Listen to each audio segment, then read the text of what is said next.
Hello, Phil here from Wings of Pegasus and welcome to another analysis video. If you enjoyed this video, please give it a thumbs up and subscribe. On the agenda tonight, we're going back to 1967. We're going to be taking a look at the Four Tops and they're going to be performing Reach Out, I'll Be There. So let's get these guys up on screen and see how they get on.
And there we have it.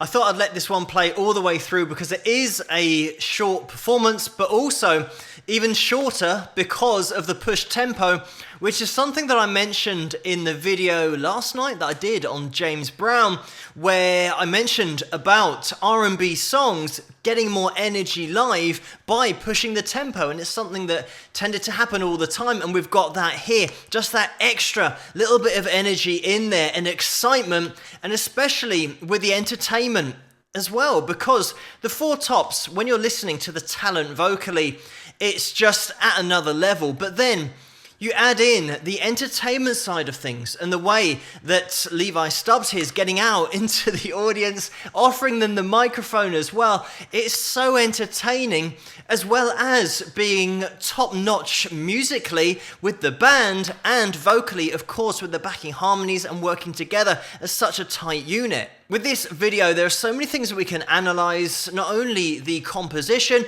but the vocal delivery, the harmonies, and just talking about that vocal delivery by Levi, because the song was intentionally written slightly outside his range, or what would be considered outside his comfortable range, being a baritone. And this was Holland Dijah Holland, that classic Motown writing partnership, and this was one of their songs. And when writing for the Four Tops, they knew that Levi was a baritone, so in order to reach those higher notes, he would have to push his vocal, he'd have to belt in chest voice, and like I've mentioned on this channel before, that's where the emotion is and the connection is when you get up into the top of your range, but you keep it in chest voice, you get this belting quality to it. And it's almost borderline shouting because the vocal is being forced because it's right at the top of the singer's range. But it works so well, especially listening to Levi's voice. There is so much expression in there. Just to give you a reference point, if you do sing yourself or play an instrument, Levi is regularly hitting an A flat 4 here and also touches a B flat 4. So it's right up there in the tenor range, even though he was classed as a baritone. Bringing in those backing harmonies as well, such a massive part of the sound because of the ability to go above that lead vocal, but also harmonize with each other. Live is just the way that it was in the 60s. You had this kind of vocal quality and ability just being able to perform at the drop of a hat, and also with the entertainment side that I mentioned earlier. But you might watch this and, being in 1967, not realize that these guys have been working at it since 1956. That was the year that they signed their first record deal with Chess Records. So they had been honing their craft live for 11 years before this performance. And it's all of that work and dedication and professionalism that is all rolled into one to then perform at this kind of level. The reason that they weren't as well known earlier in their careers is because they never had that big hit. And I always say on this channel about songwriting being the hardest part of the music industry and being successful, but it took a little bit of time for them to get acquainted with Holland Deutsche Holland, who I mentioned earlier, in order to start putting out these songs that were so strong as compositions that really did show off their voices. And just to mention that they got together when they were at school singing at a friend's birthday party, and they liked the sound, stayed together, and they were initially called the Four Aims, but then they signed with Chess Records and changed their name to the Four Tops because of the Ames brothers, and they didn't want to be confused with them at the time. Given the fact that they had been around since 1956 and also in the early 60s, provided backing vocals for other bands, the Supremes were one of those, it really does show the importance of having a #1 hit or a song that is strong enough to take you there. Of course, you've got to have a band and a collection of guys or girls that can perform the composition to a level that speaks to people and makes a connection with the audience. We certainly have that here. But putting the spotlight back on the composition, because it is such an important part of the attraction and the emotion of the journey that we go on, I'm going to probably break out the guitar a little bit later in the video just to show you a few things about this composition in particular. Another thing synonymous with the band sound at the time was that tambourine that would always be driving the composition along. You don't need me to tell you that the impact of all the instruments and all the vocals coming in at once is going to be so much more dramatic when it follows virtual silence. What we do have in this performance, in that bar before the chorus, is just a drum fill and everything else drops out, which means that when we get back into the chorus, you're hit with this wall of sound because everybody's coming in. We've got backing vocals, we've got the lead vocal, all the instruments of the band. It is so dramatic. I told you that this could happen. I've got the guitar out just because, mentioning the chorus and the composition, I want to show you guys how simple the progression is, going from the verse.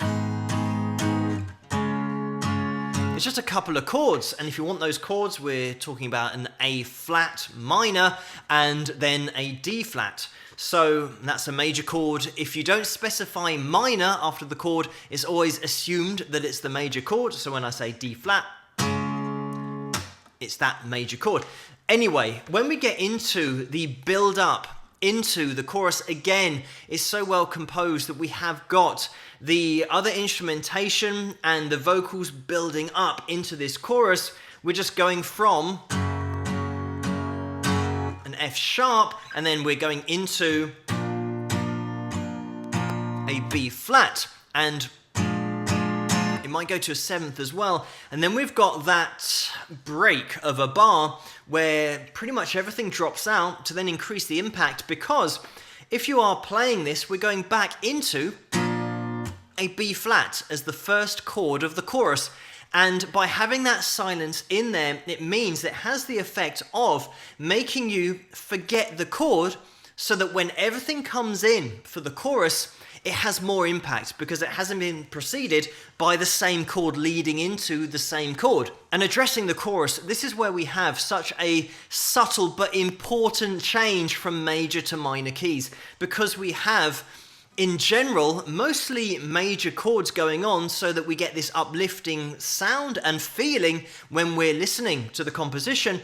But as soon as there is a minor key in there, it will just put a little question in there, and it makes you feel differently emotionally about what you're hearing. And we have that in the chorus, and it is so subtle, but it makes all the difference. So I'm going to play through the progression, and I'm not going to sing the words. I'll sing the melody over the top because of copyright and all that kind of stuff. But just to show you guys the melody that sits over the top and how important the minor key change is. So when we have this, na na na, na na na, na na na na na, you can hear that na.